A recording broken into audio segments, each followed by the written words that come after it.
Have you ever stopped to think that that constant feeling of anxiety or that difficulty trusting people might have much deeper roots than you think?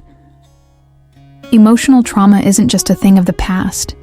It sneaks up on you, affecting your emotional health without you even realizing it.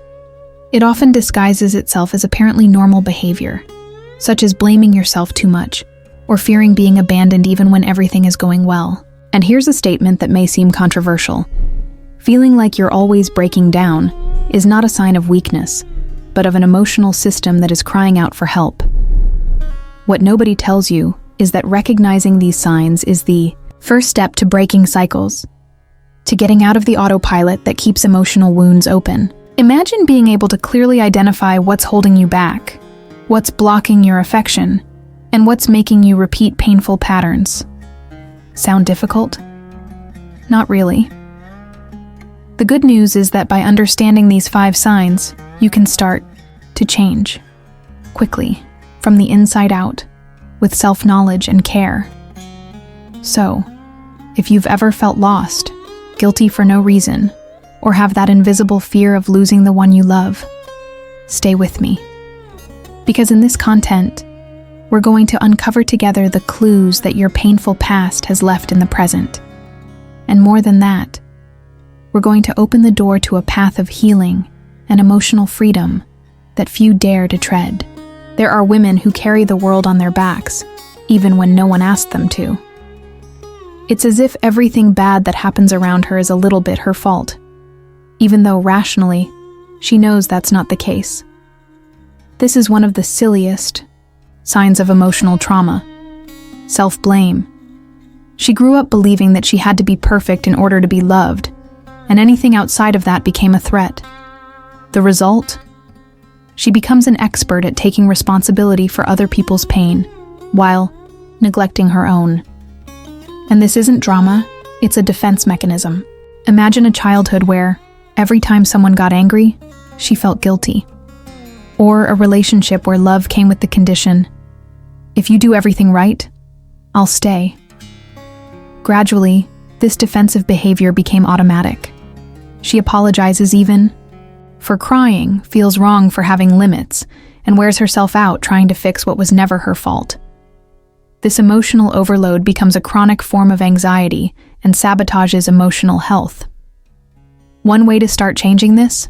Ask yourself, is this really my responsibility? Creating that space between the impulse to blame yourself and the awareness of what is or isn't yours is a powerful step of self-knowledge.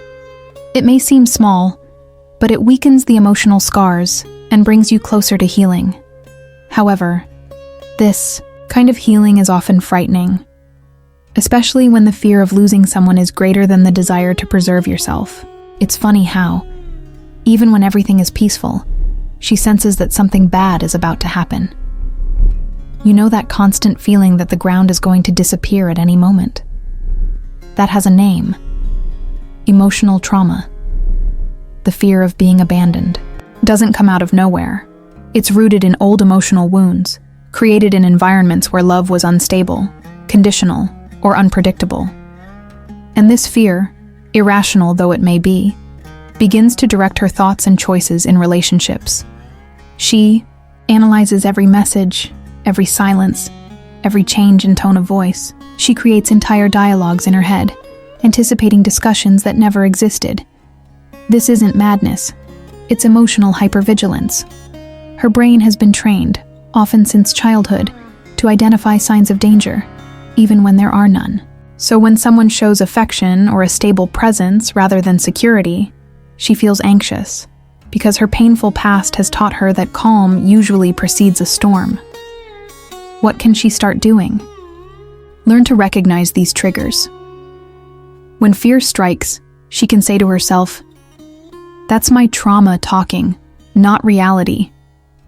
Creating this kind of internal conversation is a step towards self-knowledge and strengthening emotional health. But unfortunately, when this fear is not understood, she can end up getting involved with people who only reinforce this feeling of abandonment.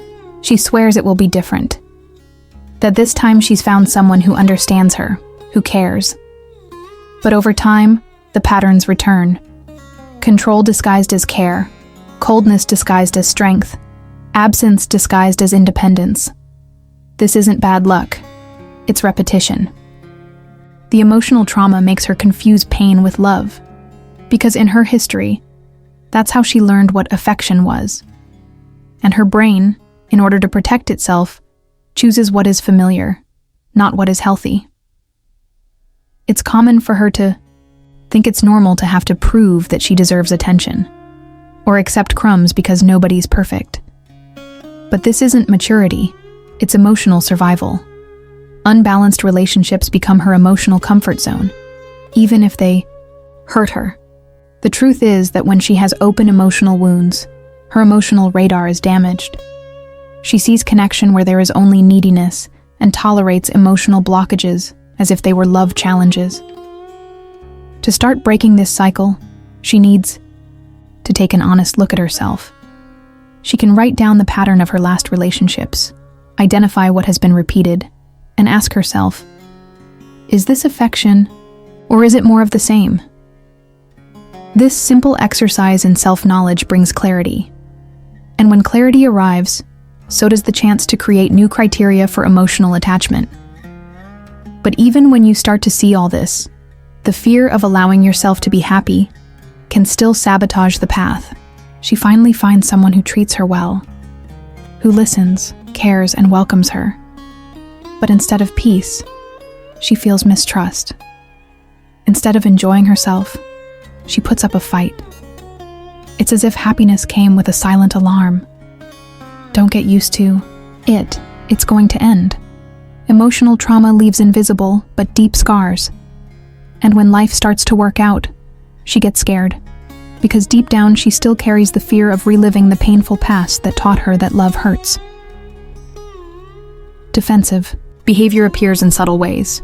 She starts avoiding conversations, picks fights over small things, distances herself from those she wants to be around. Sometimes they even make excuses not to get involved. It all seems instinctive, as if something inside her is saying, I'd better go before someone leaves you. But this isn't protection, it's sabotage. And the root of this lies in untreated emotional wounds. A good step towards breaking this cycle is to identify when the urge to retreat arises. And instead of running away, ask yourself, what am I trying to protect myself from now? Writing down the triggers, naming the fears, talking about it with someone you trust, or even in therapy, helps to reprogram the mind. Because yes, it is possible to live well. But to do so, she needs to understand that anxiety in the face of joy is not the end. It's just the next step in healing. She has days when she feels the whole world weighing on her chest. Everything hurts. Everything affects her. An ignored message turns into a storm. A crooked look, a silence, a detail. And her heart races. But there are also the days when nothing. She simply switches off. She becomes a spectator of her own life. This emotional back and forth is more common than it seems in those who carry old emotional traumas, and it works like a kind of psychic shield. You feel too much when you're vulnerable. You feel too little when you need to protect yourself. These oscillations are one of the most camouflaged signs of trauma. Sometimes she blames herself for being too intense, others for not feeling anything for anyone. But deep down, these reactions are emotional scars, trying to balance a wound that is still throbbing. Exploding or freezing are the body's responses to what the mind was unable to resolve back then. It's not cool. It's not an exaggeration. It's a distorted way of trying to survive what has already hurt too much. The path begins when she stops judging herself for it and starts observing herself.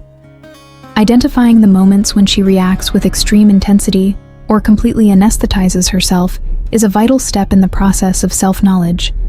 Techniques such as conscious breathing, therapeutic writing, or simply naming what she feels already make a difference. Because when she learns to regulate her emotions, she begins, for real, to free herself from the affective blocks that have limited her so much.